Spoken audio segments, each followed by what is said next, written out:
उपनिषद और मायावाद। यदि ब्रह्म वस्तुतः निर्गुण और प्रपंच शून्य है तो उससे इस दृश्य जगत की उत्पत्ति कैसे होती है? यदि एकता ही सत्य है तो जगत में दिखाई देने वाली अनेकता की प्रतीति का क्या कारण है? वेदांती इसका कारण माया को बताते हैं। इस समय हमारे सामने प्रश्न यह है कि क्या माया का सिद्धांत उपनिषदों में पाया जाता है? माया शब्द भारतीय साहित्य में बहुत प्राचीन काल से प्रयुक्त होता चला आया है। ऋग्वेद में वर्णन है कि इंद्र अपनी माया से बहुरूप अनेक रूप वाला हो गया है। यही पंक्ति बृहदारण्यक में भी पाई जाती है। बृहदारण्यक के भाष्य में उक्त पंक्ति इंद्रो मायाभिः पुरुरूपीयते पर टीका करते हुए श्री शंकराचार्य लिखते हैं, इंद्र परमेश्वरो मायाभिः प्रज्ञाभिः नाम रूपकृत मिथ्या अभिमाने वानतु परमार्थतः पुरुरूपो बहुरूप ईयते गम्यते।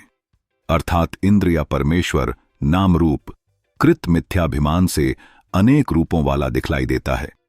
वास्तव में उसके बहुत रूप नहीं होते।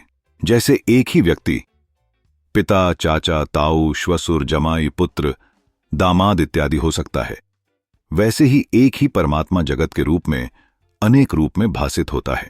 इस प्रकार श्री शंकराचार्य के मत में उपनिषदों में ही मायावाद की शिक्षा मिलती है।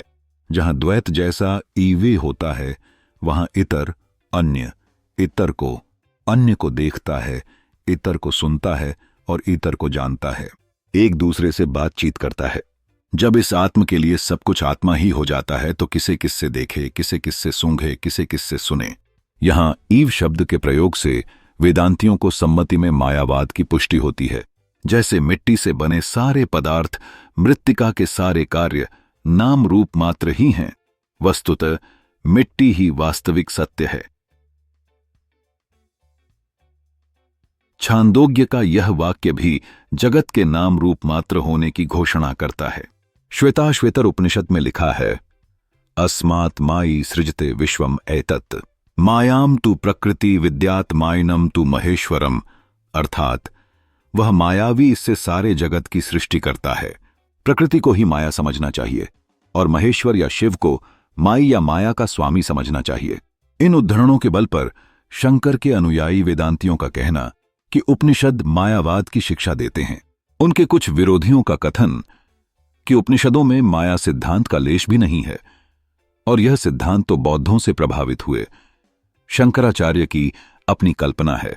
पद्म पुराण में शंकर को इसी कारण प्रच्छन्न बौद्ध, छिपा हुआ शून्यवादी कहा गया है, लेकिन यह पूर्णतः सत्य नहीं है। वास्तव में इन दोनों मतों में अतिरंजना का दोष है। वस्तुतः उपनिषदों में जगत के मिथ्या होने का विचार नहीं पाया जाता। कठोपनिषद में लिखा है, जो यहां है वह वहां है और जो वहां है वह यहां है। वह एक मृत्यु से दूसरी मृत्यु को, एक शरीर से दूसरे शरीर को प्राप्त होता है, जो यहां अनेकता देखता है। इस मंत्र से यह स्पष्ट सिद्ध होता है कि उपनिषद ब्रह्म और जगत की सत्यता में भेद नहीं करते। जब छांदोग्य उपनिषद में आरुणि पूछते हैं, कथम असतः सत जयेत, असत से सत कैसे उत्पन्न हो सकता है, तब वे स्पष्ट शब्दों में जगत का सत होना स्वीकार कर लेते हैं। इस प्रकार हम देखते हैं कि उपनिषद जगत को मिथ्या नहीं बताते। ऋग्वेद की पंक्ति में माया का अर्थ आश्चर्यजनक शक्ति समझना चाहिए। श्वेताश्वेतर उपनिषद की माया तो प्रकृति ही है जिसके अध्यक्ष शिव हैं। फिर भी यह मानना पड़ेगा कि एकता से अनेकता की उत्पत्ति के रहस्य को उपनिषद के ऋषियों ने स्पष्ट नहीं किया है और कहीं कहीं उनकी भाषा किसी माया जैसी रहस्यपूर्ण शक्ति की ओर ही संकेत करती है। जैसा कि एक चिंतक थिबो ने भी स्वीकार किया है, उपनिषदों में से शंकर वेदांत का विकास स्वाभाविक ही हुआ है। शंकर का मायावाद उपनिषदों की भूमि में आकर विजातीय नहीं मालूम होता। उपनिषदों का मनोविज्ञान, मानसशास्त्र या मनोविज्ञान की परिभाषा मानव इतिहास के विभिन्न युगों में विभिन्न प्रकार की होती आई है। वास्तव में मनोविज्ञान आजकल की चीज है। 19वीं शताब्दी में यूरोप के देशों में उसका जन्म और विकास हुआ है। प्राचीन काल में यूनान या ग्रीस के दार्शनिक अरस्तु ने मनोविज्ञान की नींव डाली थी। भारतवर्ष में तो उपनिषद काल में ही इन मानसिक व्यापारों के विषय में जिज्ञासा और विचार हम पाते हैं। प्राचीन काल के सभी विचारक आत्मा की सत्ता में विश्वास करते थे। ग्रीक भाषा से गृहीत साइकोलॉजी शब्द का भी अर्थ आत्मविज्ञान या आत्म विषयक चर्चा ही है। 19वीं शताब्दी में मनोविज्ञान का अर्थ आत्मा की दशाओं का अध्ययन किया जाता था। बाद को आत्मा शब्द का प्रयोग छोड़ दिया गया और मानस शास्त्र का काम मानसिक दशाओं का अध्ययन समझा जाने लगा। आधुनिक काल के कुछ मनोवैज्ञानिक तो शारीरिक दशाओं से भिन्न मानसिक दशाओं की सत्ता में भी संदेह करने लगे हैं। अमेरिका के बिहेवियरिज्म नामक स्कूल की गति घोर जड़वाद की ओर है। आधुनिक विचारकों को भांति उपनिषद के ऋषि मानसिक और शारीरिक दशाओं में घनिष्ठ संबंध मानते हैं। इस संबंध पर विचार करने के लिए आजकल एक स्वतंत्र शास्त्र है जिसे फिजियोलॉजिकल साइकोलॉजी कहते हैं।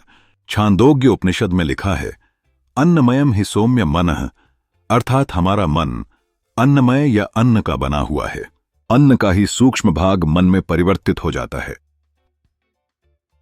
छांदोग्य उपनिषद में भी अन्यत्र कहा गया है कि आहार शुद्धोई सत्व शुद्धि, सत्व शुद्धोई ध्रुवा स्मृति, अर्थात शुद्ध सात्विक आहार करने से मस्तिष्क शुद्ध होता है और मस्तिष्क शुद्ध होने से स्मरण शक्ति तीव्र होती है। उपनिषदों में विकसित मनोविज्ञान को हम रेशनल साइकोलॉजी कह सकते हैं। मानसिक यौवन की व्याख्या के लिए आत्मसत्ता को मानना आवश्यक है। इस आत्मा का स्थान कहाँ है? उपनिषदों के कुछ स्थलों में आत्मा को सीमित करके भी वर्णित किया गया है। इस आत्मा का स्थान कहाँ है? उपनिषदों के कुछ स्थलों में आत्मा को सीमित करके वर्णित किया गया है। कठ उपनिषद में लिखा है, अंगुष्ठमात्रः पुरुषो मध्य आत्मनि तिष्ठति, अर्थात अंगूठे के बराबर पुरुष आत्मा शरीर या हृदय के बीच में स्थित है। छांदोग्य में भी वर्णन है कि आत्मा पुंडरीक, कमल के आकार के दहराकाश या हृदयाकाश में स्थित है। फ्रेंच दार्शनिक डेकार्ट ने आत्मा का स्थान मस्तक की पीनियल ग्रंथि विशेष बतलाई थी, लेकिन उपनिषद के ऋषि आत्मा को परिवर्तनशील मानसिक दशाओं से एक करके नहीं मानते। आत्मा अविकारी है। कठोपनिषद के अनुसार इंद्रियों से सूक्ष्म उन इंद्रियों के विषय सूक्ष्म हैं, विषयों से मन सूक्ष्म है, मन से बुद्धि सूक्ष्म है, बुद्धि से सूक्ष्म अव्यक्त अथवा प्रकृति हैं और प्रकृति से भी सूक्ष्म पुरुष है। उस पुरुष से सूक्ष्म कुछ नहीं है, वह सूक्ष्मता की सीमा है, वह परम गति है। आत्मा जागृत, स्वप्न और सुषुप्ति इन तीनों अवस्थाओं से परे है। शरीर, प्राण, मन और बुद्धि यह सब आत्मा के ऊपर आवरण से हैं। शंकर के मत में तो आनंद भी आत्मा का अपना स्वरूप नहीं है, वह भी एक कोश है। परंतु शंकर की यह व्याख्या उपनिषदों और वेदांत सूत्रों दोनों के आंतरिक अभिप्राय के विरुद्ध है। मानसिक दशाओं का वर्णन। आजकल के मनोवैज्ञानिक सारी मानसिक दशाओं को 3 श्रेणियों में विभक्त करते हैं: संवेदन, फीलिंग, संकल्प, वॉल्यूशन और विकल्प अथवा विचार, थॉट।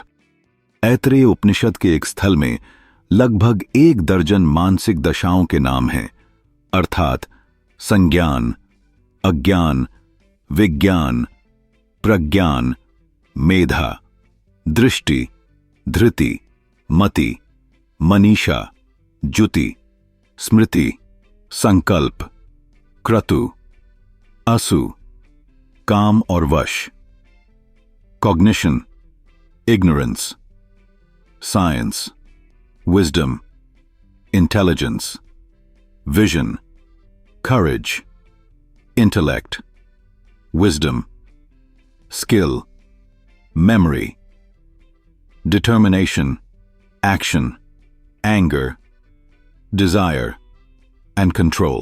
ऐतरेय उपनिषद कहता है कि यह सब प्रज्ञान के ही नाम हैं। इस एक उद्धरण से ही पता चल जाता है कि उस समय का मनोवैज्ञानिक शब्दकोश कितना संपन्न था। हम पाठकों का ध्यान मनोविज्ञान का एक सुंदर कोश बनाने की आवश्यकता की ओर आकर्षित करना चाहते हैं।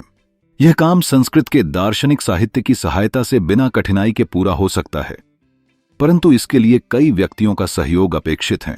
इस काम को पूरा किए बिना यूरोप के बढ़ते हुए मानस शास्त्र संबंधी साहित्य का हिंदी में अनुवाद भी नहीं किया जा सकता। इसी प्रकार छांदोग्य उपनिषद में एक स्थान पर संकल्प की प्रशंसा की गई है। सभी मानसिक दशाओं में संकल्प ही प्रधान है। यह मत जर्मन दार्शनिक शोपेनहावर के सिद्धांतों से मिलता है। आजकल कुछ मनोवैज्ञानिक बुद्धि को प्रधानता देते हैं, कुछ संकल्प को और कुछ संवेदनाओं या मनोवेगों को प्रधानता देते हैं। छांदोग्य उपनिषद में ही संकल्प की महिमा बताने के कुछ बाद कहा गया है कि अथवा चित्त संकल्प से भी ऊपर है, चित्त वाव संकल्पात भूयः। मैत्री उपनिषद में लिखा है, मनुष्य मन से ही देखता है, मन से ही सुनता है। काम, संकल्प, विचिकित्सा, श्रद्धा, अश्रद्धा, यह सब मन ही है। यहां इंद्रियों पर मन की प्रधानता बताई गई है और विभिन्न मानसिक दशाओं को मन का विकार कहा गया है। निद्रा के विषय में बृहदारण्यक में लिखा है, जैसे पक्षी थक कर घोंसले में घुस जाते हैं, वैसे ही यह पुरुष श्रांत होकर अपने भीतर जय हो जाता है।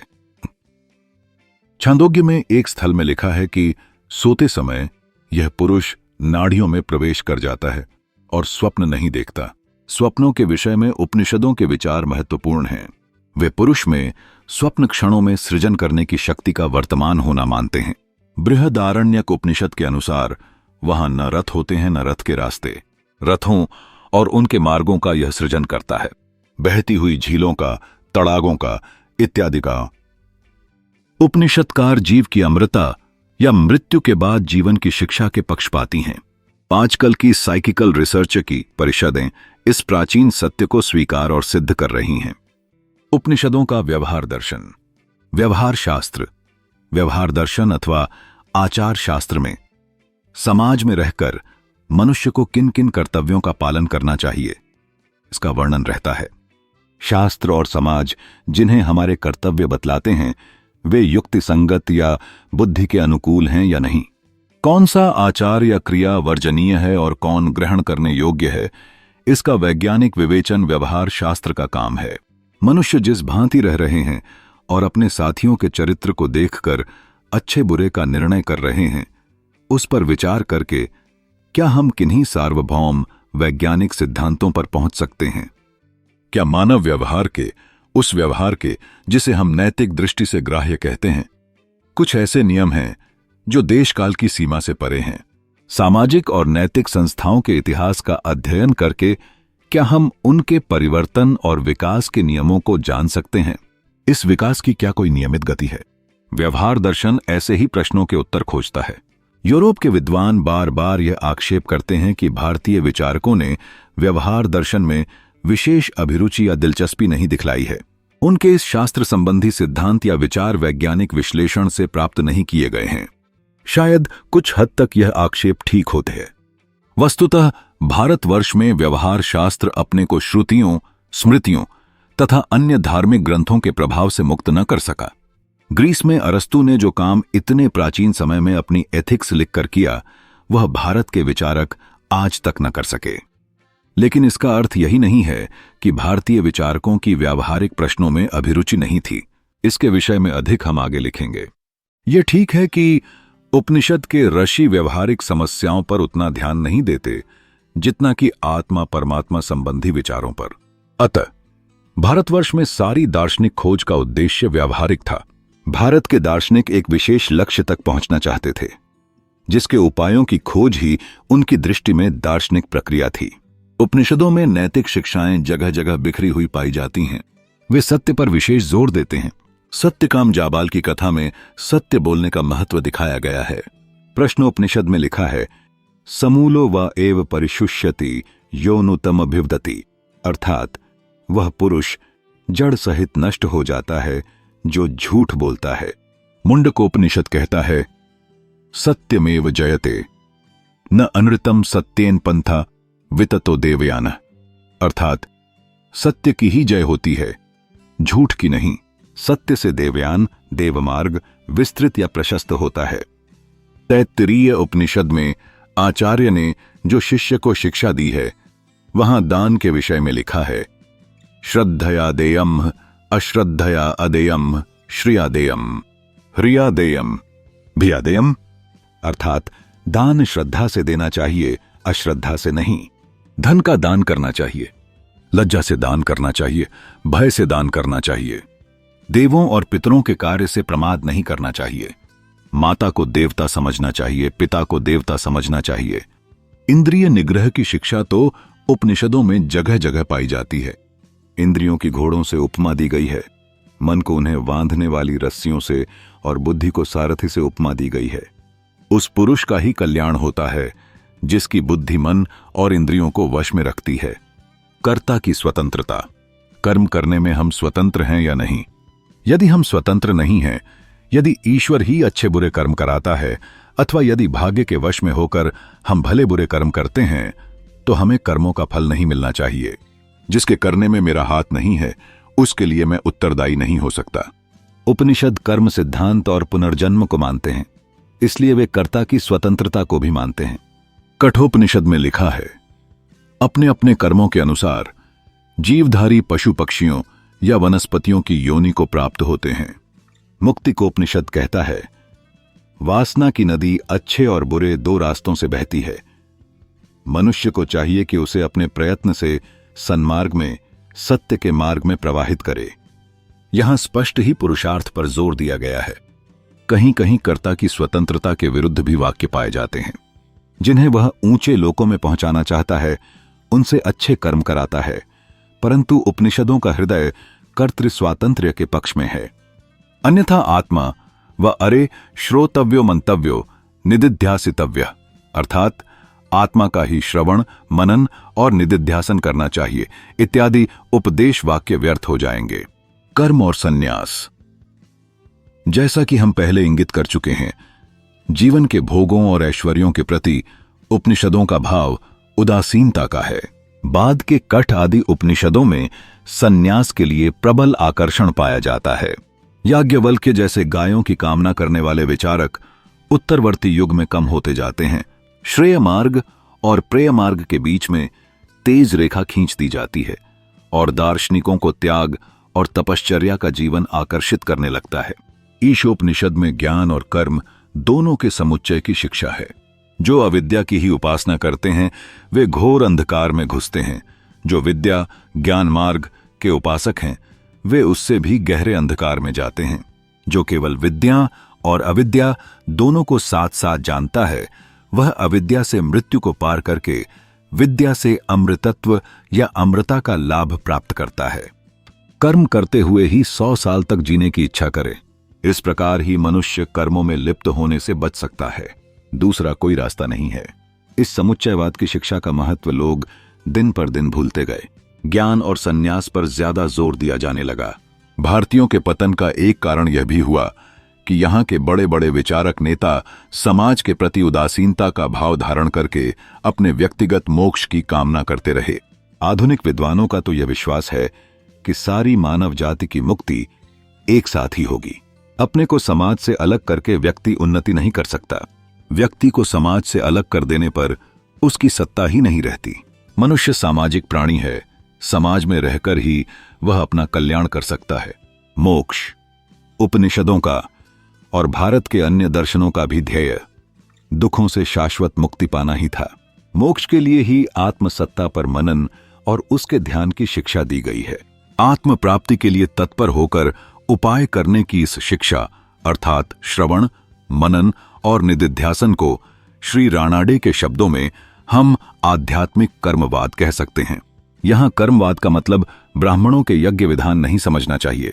वास्तव में याज्ञ कर्मों और उन फलभूत स्वर्ग आदि को उपनिषद नीची दृष्टि से देखते हैं।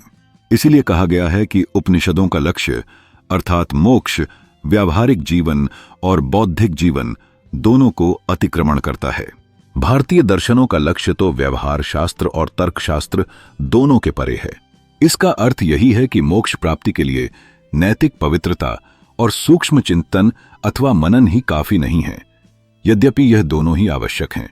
ब्रह्म को उपनिषद तर्क बुद्धि से परे और कर्मों से न बढ़ने घटने वाला बतलाते हैं। ब्रह्म धर्म और अधर्म, ज्ञात और अज्ञात से भिन्न है। मोक्ष का स्वरूप भी ब्रह्म भाव ही है। श्रवण का अर्थ है गुरुमुख से आत्म विषयक उपदेश सुनना। मनन का आशय सुने हुए पर तर्क बुद्धि से विचार करना समझना चाहिए। निदिध्यासन का अर्थ ध्यान, उपासना या आत्म प्रत्यक्ष की प्रक्रिया है। उपनिषदों में रहस्यवाद। ब्रह्म के वर्णन में उपनिषद कभी कभी बड़ी रहस्यपूर्ण भाषा का आश्रय लेते हैं। जैसा कि हम कह चुके हैं, भारतीय रहस्यवाद का स्रोत उपनिषद ही हैं। ईशोपनिषद कहता है, वह ब्रह्म चलता है, वह नहीं चलता है, वह दूर है, वह पास भी है, वह सबके अंदर है, वह सबके बाहर है। अपने आराध्य के विषय में इस प्रकार की अनिश्चित भाषा का प्रयोग रहस्यवाद का बाह्य लक्षण है। ध्यान मग्न साधक अपने प्रेमास्पद का अनंत ज्योतिर्मय आत्म तत्व का साक्षात्कार करता है।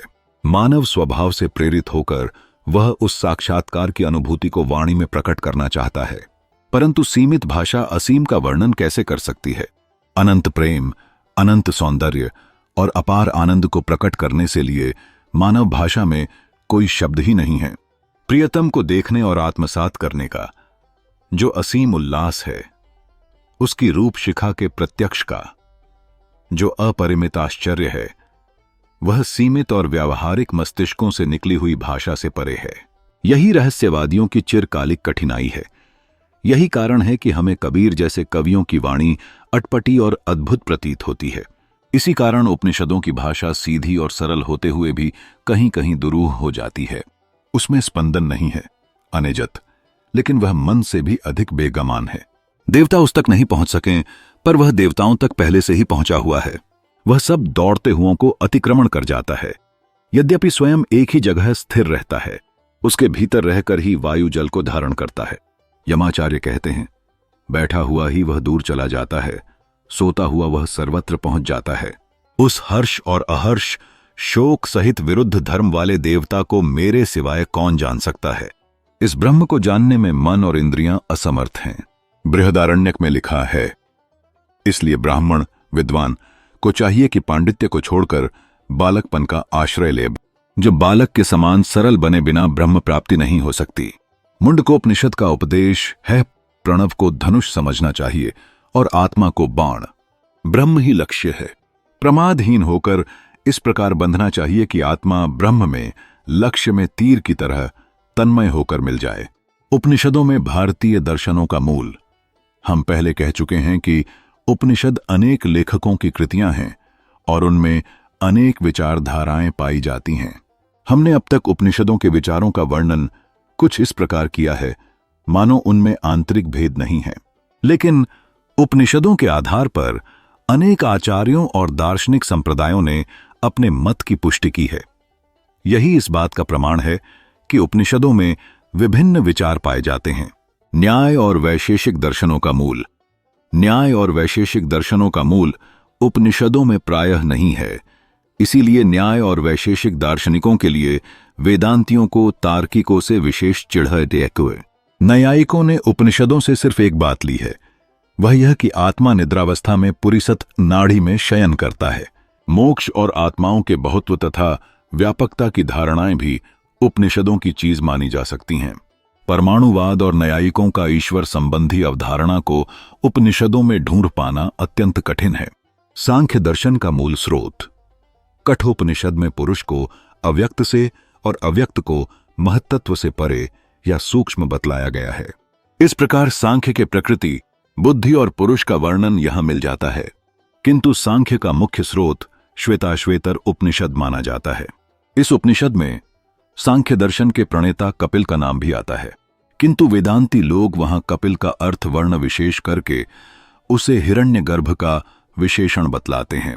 श्वेताश्वेतर में एक प्रसिद्ध श्लोक है, अजामेकान लोहित शुक्ल कृष्णाम वहवीह प्रजाः सृजमानाम स्वरूपाः अजो ही एको जुष्माणोनुशेते जहात्येनाम भुक्त भोगा भजोन्यः। अर्थात एक बहुत सी सदृश्य प्रजाओं को उत्पन्न करने वाली लाल, सफेद और काले वर्ण की अजा, बकरी या कभी उत्पन्न न होने वाली प्रकृति है। एक अज, बकरा या बद्ध जीव उस अजा के साथ रमण करता है। दूसरा अज, मुक्त पुरुष या बकरा, उस भोग की हुई अजा को छोड़ देता है। यहां सांख्यों के अनुसार 3 गुणों वाली प्रकृति का वर्णन है, किंतु श्वेताश्वेतर का सांख्य, जैसा कि हम ऊपर कह चुके हैं, निरीश्वर सांख्य नहीं है। वहां प्रकृति ईश्वर की माया या शक्ति ही रहती है। प्रश्नोपनिषद में पुरुष को 16 कलाओं वाला कहा गया है, जिनसे छूटकर पुरुष मुक्त हो जाता है। इन कक्षाओं का वर्णन लिंग शरीर से कुछ समता रखता है। योग दर्शन का मूल। कठ उपनिषद में लिखा है, योग की महिमा तो अनेक उपनिषदों में गाई गई है। जिस अवस्था में 5 ज्ञानेंद्रियां और मन अपने विषयों से उपरत हो जाते हैं और बुद्धि भी चेष्टा करना, प्रयत्न करना छोड़ देती है, उसे परम गति कहते हैं। इंद्रियों की उस स्थिर धारणा का ही नाम योग है। श्वेताश्वेतर उपनिषद में योग प्रक्रिया का विस्तृत वर्णन है। योग के भौतिक पहलुओं पर कौशितकी और मैत्री उपनिषद में प्रकाश डाला गया है। मीमांसा दर्शन का मूल। वस्तुतः मीमांसा के यज्ञ विधानों के महत्व का उद्गम ब्राह्मण मीमांसा युग का साहित्य है। ब्राह्मण काल और सूत्र काल, जो कि उपनिषदों के ठीक बाद आता है, जिसका वर्णन हम कर चुके हैं। ईशोपनिषद में ज्ञान और कर्म दोनों के प्रति न्याय करने की कोशिश की गई है। शैवमत और उपनिषद। श्वेताश्वेतर उपनिषद में ईश्वर की पदवी वैदिक देवता रुद्र को शिव भगवान के रूप में मिल जाती है। एको ही रुद्रो न द्वितीयायतस्थु य इमान लोकान ईशत ईशनी भी ज्ञात्वा शिवम सर्वभूतेषु गूढ़यम मुच्यते सर्वपाशय। अर्थात शिव जी सब भूतों में व्याप्त हैं, उन्हें जानकर मनुष्य सब बंधनों से छूट जाता है। अद्वितीय शिव जगत पर अपनी शक्ति से शासन करते हैं। गीता का मूल 3 उपनिषद अर्थात कठ उपनिषद, मुंडक उपनिषद और श्वेताश्वेतर उपनिषद भगवद गीता का मूल आधार माने जाते हैं। कठ के कुछ श्लोक तो भगवद गीता में ज्यों के त्यों पाए जाते हैं या थोड़े परिवर्तित रूप में, जैसे न जायते म्रियते व विपश्चित हंता चेत मन्यते हंतुम हत चेत मन्यते हतम उभौ तो न विजानिता आश्चर्योस्य वक्ता कुशलोस्य श्रोता इत्यादि श्लोक उदाहरण में उद्धृत किए जा सकते हैं। भगवद गीता में उल्लेखित निष्काम कर्म अथवा कर्मयोग का मूल भी ईशोपनिषद में मिलता है।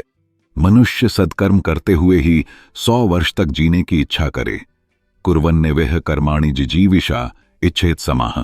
ईश्वर के विश्वरूप का वर्णन मुंडक उपनिषद में वर्तमान है। कठ उपनिषद में प्रसिद्ध अश्वरथ का वर्णन है, जिसकी जड़ ऊपर और शाखाएं नीचे हैं। श्वेताश्वेतर की भांति गीता में सांख्य मत की प्रशंसा की गई है। श्री रामानुज दर्शन। वेदांत सूत्रों पर भाष्य करने वाले आचार्य श्री रामानुजाचार्य अद्वैत वेदांत के आचार्य श्री शंकराचार्य के मुख्य प्रतिपक्षी हैं। यह मानना ही पड़ेगा कि रामानुज की अपेक्षा शांकर वेदांत की पुष्टि उपनिषदों में अधिक स्पष्ट रूप में होती है। रामानुज के मत में जीव असंख्य हैं और उनका परिमाण अणु है।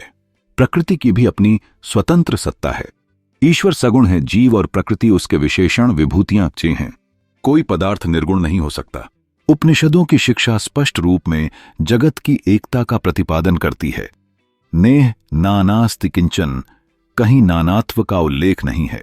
फिर भी रामानुज के मत की पोषक श्रुतियों का भी इन उपनिषदों में अभाव नहीं है। नीचे हम कुछ उदाहरण देते हैं। जैसे मुंडकोपनिषद में कहा गया है कि द्वासुपर्णा सयुजा सखाया समानम वृक्षम परिशस्व जाते तयोरन्यः पिप्पलम स्वाद्वत्ति अनश्नन्यो अभिचाकशीति। अर्थात 2 पक्षी एक ही वृक्ष पर बैठे हैं, उनमें से एक पक्षी फलों का स्वाद लेता है, दूसरा पक्षी पहले पक्षी को केवल देखता रहता है। यहां ईश्वर और जीव का भेद कथन है। यह श्रुति मध्वाचार्य के द्वैत की भी पोषक है। श्वेताश्वेतर उपनिषद के अनुसार भोक्ता भोग्यम प्रेरितारम च मत्वा सर्व प्रोक्तम त्रिविधम ब्रह्मम एतत्। अर्थात भोक्ता जीव, भोग्य प्रकृति और प्रेरक ईश्वर, भेद से ब्रह्म 3 प्रकार का कहा गया है। मुंडकोपनिषद के अनुसार यदा पश्यः पश्यते रुक्म वर्णम कर्तारम ईशम पुरुषम ब्रह्मयोनिम सदा विद्वान पुण्य पापे विधूय निरंजनः परमम साभ्यम उपैति। अर्थात विश्व के कर्ता रुक्म वर्ण ब्रह्म का दर्शन करके विद्वान पाप पुण्य से छूटकर निर्विकार ब्रह्म के परम दृश्य को प्राप्त होता है। मुक्त पुरुष ब्रह्म से भिन्न रहता है, सिर्फ ब्रह्म के समान हो जाता है। यह सिद्धांत रामानुज का है। यह मंत्र शंकराचार्य के विरुद्ध पड़ता है, क्योंकि उनके अनुसार मुक्त पुरुष ब्रह्म में लय हो जाता है या ब्रह्म के सदृश ही हो जाता है। मुंडकोपनिषद के अनुसार वेदांत विज्ञान सुनिश्चितार्थाः संन्यास योगाद्यतयः शुद्ध सत्वाः ते ब्रह्मलोकेषु परांतकाले परामृताः परिमुचन्ति सर्वे। अर्थात वेदांत के जाता शुद्ध हृदय यति ऋषि मुनि सन्यासी मरने के बाद ब्रह्मलोक को प्राप्त होकर प्रलय काल में मुक्त हो आते हैं। यहां क्रम मुक्ति का वर्णन है जो शांकर अद्वैत वेदांत के विरुद्ध है। शंकर के अनुसार ज्ञानी ज्ञान प्राप्त करते ही मुक्त हो जाता है, पर मरकर तुरंत मुक्त हो जाता है। रामानुज दर्शन भी अद्वैतवादी होने का दावा करता है, लेकिन विशिष्ट ढंग से। रामानुज का दर्शन विशिष्ट अद्वैत कहलाता है। शांकर वेदांत अपने एक अंश में शांकर वेदांत उपनिषदों का प्रतिपाद्य विषय ही मालूम पड़ता है, परंतु शंकर का मायावाद उपनिषदों में स्पष्ट प्रतिपादित नहीं है। जिसको जानने से बिना सुना हुआ सुना हो जाता है, बिना जाना हुआ जान लिया जाता है। जैसे उर्णना भी सृजन करती और ग्रहण कर लेती है, पुरुष ही यह सब कुछ है। पुरुष एवेदम सर्वम। ब्रह्म को जानने वाला ब्रह्म ही हो जाता है। ब्रह्मवेद ब्रह्मैव भवति इत्यादि 50 श्रुतियां शंकर के पक्ष में उद्धृत की जा सकती हैं। इस प्रकार उपनिषदों के अध्याय में पाठकों को बहुत से उद्धरण विश्व की एकता के पोषक मिल चुके हैं, परंतु इसका यह अर्थ नहीं है कि उन श्रुतियों के अर्थ में जो द्वैत का साफ प्रतिपादन करती हैं खींचातानी की जाए। वास्तव में उपनिषदों की शिक्षा में बहुत ज्यादा एकता की आशा करना कठिनाई में डाल देता है। दर्जनों विचारकों के मत में 100% समता और सामंजस्य पाया जाना कठिन है। उपनिषदों में एक ही सिद्धांत का प्रतिपादन है। इस हठधर्मिता ने विभिन्न टीकाकारों को मंत्रों के सीधे साधे अर्थों का अनर्थ करने को लाचार कर दिया है। यह अर्थों की खींचातानी भारतीय दार्शनिकों का एक जातीय पाप घा है। हम चाहते हैं कि हमारे पाठक इस संकीर्णता और पक्षपात को सदा के लिए हृदय से निकाल डालें। इस प्रकार वे विभिन्न आचार्यों के सिद्धांतों का उचित सम्मान कर सकेंगे।